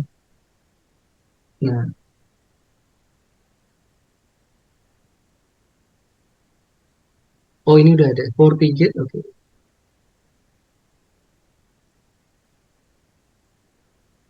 Nah, pertanyaan kedua adalah kalau misalkan kita pengen tahu yang banyak download dan bandwidth itu dari mana? Dari sini, ya. FortiView sources. Ya kan kita pengen tahu user yang paling banyak download ya. Jadi bytes-nya sama bandwidth-nya kelihatan di sini. Ya. Jadi kayak ini kan usernya saya cuma satu tadi. Nah, ini ketahuan dia menggunakan bandwidth sekitar 700 kilobit per second. Jadi kita bisa sortir ya berdasarkan bandwidth, dan ini ada kalau ini berdasarkan session, ini berdasarkan bytes-nya. Jadi dari sini ya, dari dashboard ini FortiView source. Ya. Real time itu Pak ya? Kenapa? Real time Real yang time. sedang berlangsung. Ya, betul. Jadi kita bisa refresh ini kan. Ya seharusnya nambah. Tadi kan 10,19 kalau nggak salah. Ini sekarang naik jadi 10,43 gitu.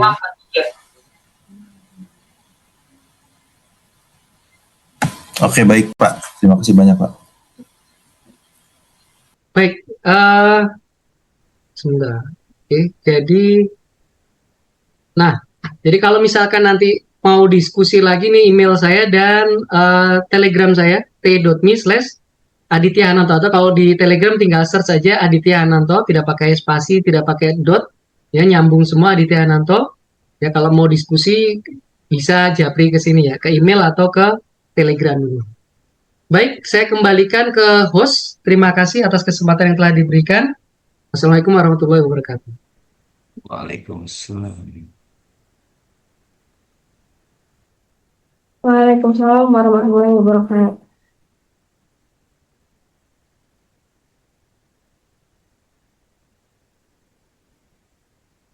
Luar biasa, terima kasih kepada Bapak Aditya Hananto atas pemaparan materi yang sangat menarik dan menginspirasi. Tanpa terasa, kita akan sampai pada penghujung acara hari ini. Untuk selanjutnya, kita akan masuk ke sesi tanya jawab. Seperti yang sudah saya katakan di awal, apabila teman-teman sekalian ada yang ingin bertanya, dapat menekan nomor reset dan head, lalu open mic atau dapat melalui chat Zoom. Oleh karena itu, jika ada teman-teman yang ingin ditanyakan, boleh disampaikan sebelum acara ini ditutup. Baik, jika tidak ada yang ingin bertanya, mari kita lanjut ke acara penutup, yaitu pengenalan profil Bestpat Network yang akan dibawakan oleh Saudara Farel. Kepada Saudara Farel, saya persilahkan. Assalamualaikum warahmatullahi wabarakatuh. Perkenalkan, nama saya Farel Azani Ardian, dan pada kesempatan ini saya akan memperkenalkan Bestpat Network, sebuah perusahaan yang bergerak di bidang IT.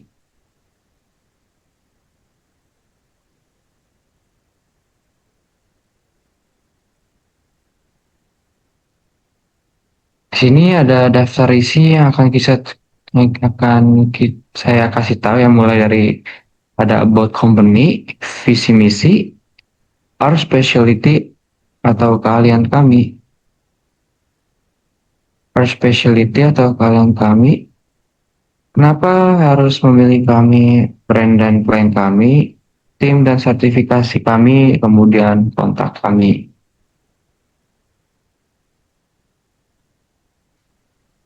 Bestpad Network didirikan pada tahun 2016 dan sejak saat itu kami telah berkembang menjadi penyedia solusi IT yang mudah. Kami bukan sekedar penyedia layanan IT, tapi partner teknologi yang bisa membantu teman-teman mengembangkan bisnis melalui solusi data center, keamanan jaringan, IT training, hingga IT consulting. Dengan semangat working with passion, kami didukung oleh tim teknis yang muda, berpengalaman, dan juga energi. Kami siap menangani berbagai proyek dengan standar tinggi tanpa mengorbankan kualitas. Di sini visi kami itu menjadi penyedia solusi IT yang terbuka yang berorientasi pada inovasi, keandalan, dan kepuasan pelanggan.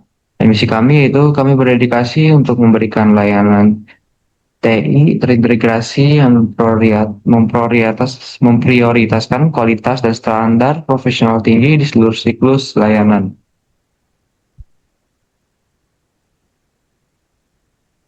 Nah, di slide ini kami ingin menjelaskan beberapa klien utama yang kami miliki di Bestpad Network yang memungkinkan kami untuk memberikan solusi IT menyeluruh untuk setiap kebutuhan teman-teman. Yang pertama kita itu ada komputer network. Yang kami memiliki kalian dalam jaringan komputer. Yang kedua network cabling. Kami juga ahli dalam pemasangan kabel jaringan. Yang ketiga itu cyber security. Keamanan cyber merupakan prioritas utama kami dengan solusi keamanan cyber yang kami tawarkan. Kami melindungi data dan sistem dari berbagai ancaman dari seperti malware, serangan hacker, dan juga kebocoran data. Yang keempat juga data center. Di sini kami menyediakan solusi data center yang dapat diandalkan untuk memastikan pengelolaan data yang aman. Nah, di sini kami menawarkan beberapa layanan yang dapat membantu mulai dari desain and planning, consulting, implementation, hingga training, serta dukungan berkelanjutan melalui support dan maintenance dan juga supply material. Nah, di sini ada beberapa dokumentasi surat kontak kerja terkait layanan konsulting nih.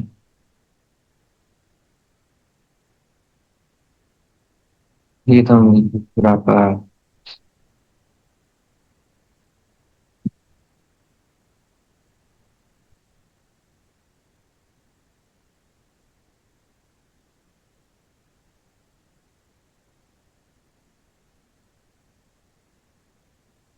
Nah, jadi intinya tuh semua dokumen konsulting ini menunjukkan beragam proyek konsultasi yang mencakup desain, perencanaan, dan juga perancangan infrastruktur IT dan data center untuk berbagai instansi dan juga kebutuhan. Nah, di sini ada dokumentasi program pelatihan bersertifikat ya untuk mengembangkan keterampilan tenaga kerja. Jadi di sini pelatihan yang kami tawarkan itu meliputi berbagai topik kan, seperti segmen routing MPLS, mikrotik, dan CCIE/ASP ya, yang diadakan di berbagai lokasi seperti waktu itu kita di Singapura. Jadi pelatihan ini itu bertujuan untuk meningkatkan kemampuan profesional ya dalam mengelola infrastruktur jaringan yang kompleks. Nah, di sini ada juga dokumentasi dari implementasi dan manajer service pada foto-foto yang ada di PPT ini ya. Nah, di sini kan terlihat tim kami itu sedang melakukan berbagai aktivitas ya di data center, mulai dari instalasi perangkat jaringan dan juga pengecekan server. Nah, di sini juga kita hingga penataan kabel. Ini contoh nyatanya ya dari proses implementasi dan juga manajer service yang kita lakukan. Ini kami benar-benar terjun langsung untuk memastikan seluruh infrastruktur IT berjalan lancar dan juga dikelola dengan baik ya.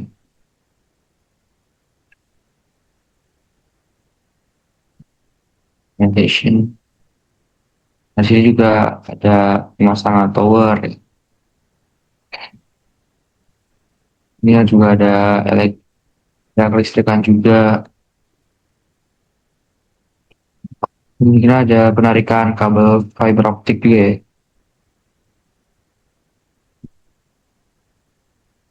Terus juga ada engine round set, ada dokumentasi pekerjaan lapangan juga.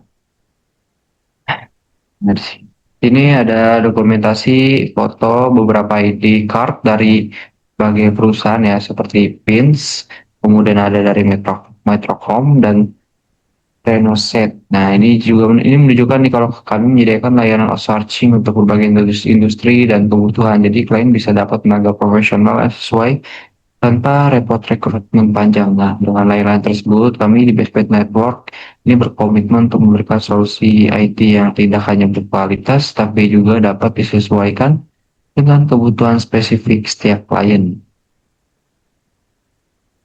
Nah, di sini ada portofolio ya yang berisikan proyek yang pernah dikerjakan oleh tim Bestpet Network.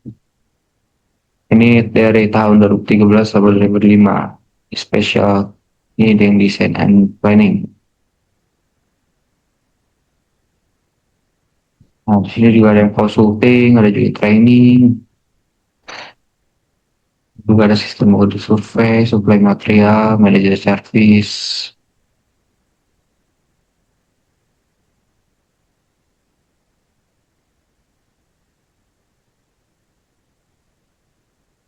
Nah, dulu banyak training bangsa juga.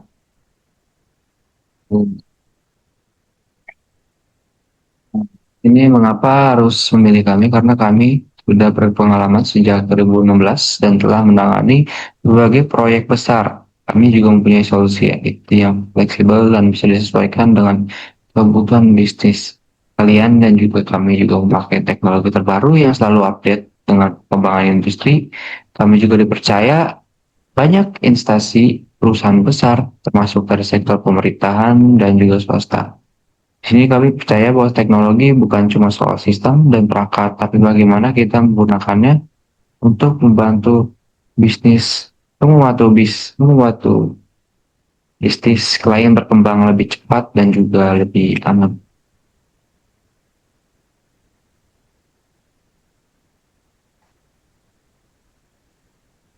Bicara soal kepercayaan, kami sudah bekerja sama dengan berbagai instansi pemerintah ya, dan juga perusahaan-perusahaan swasta di dalam ataupun di luar negeri. Jadi selain itu kami juga didukung oleh vendor teknologi global. Jadi teman-teman bisa yakin bahwa solusi yang kami tawarkan selalu up to date dan menggunakan standar internasional. Nah, di sini kami bekerjasama dengan vendor global, ada dari Fortinet, Microtik, 3C, Juniper, WiGi, Cisco, Huawei, sama Omada ya. Nah, dari instansi pemerintahan kita juga ada dari Polri, Mabes Polri, Komdigi, Telkom, Pertamina, Bank Indonesia, BRI, KKBM, BTN. Ini dari instansi pemerintahan.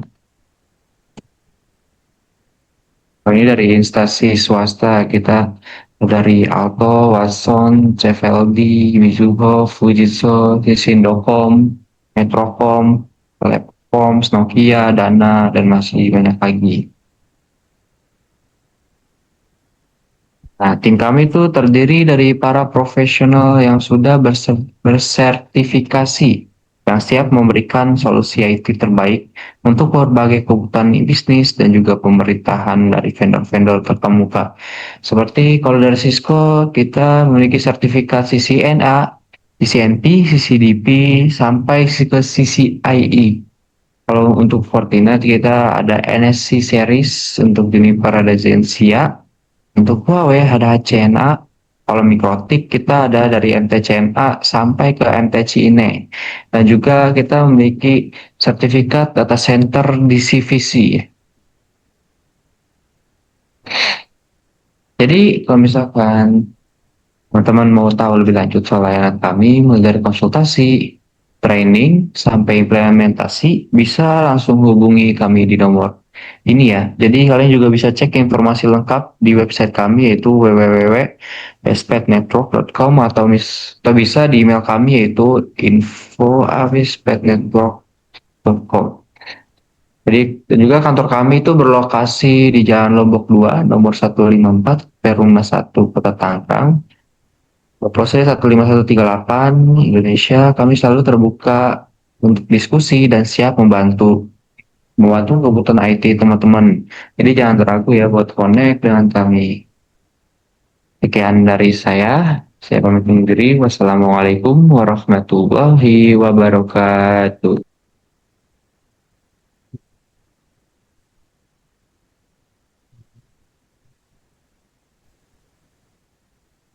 Terima kasih kepada Saudara Farel atas pemaparannya. Dengan ini berakhirlah webinar kita pada pagi hari ini. Terima kasih kepada pemateri, pembaca doa, dan seluruh peserta yang telah berpartisipasi. Semoga apa yang telah kita dengar, kita lihat, dan kita baca dapat menjadi ilmu yang berkah dan bermanfaat untuk kehidupan kita. Saya Dian Albasari selaku host serta seluruh panitia webinar pamit undur diri. Mohon maaf bila ada kesalahan dan kekurangan. Kedepannya akan kami perbaiki. Sekian dan terima kasih. Wabillahi taufiq wa hidayah. Wassalamualaikum warahmatullahi wabarakatuh. Waalaikumsalam warahmatullahi wabarakatuh. Tambah.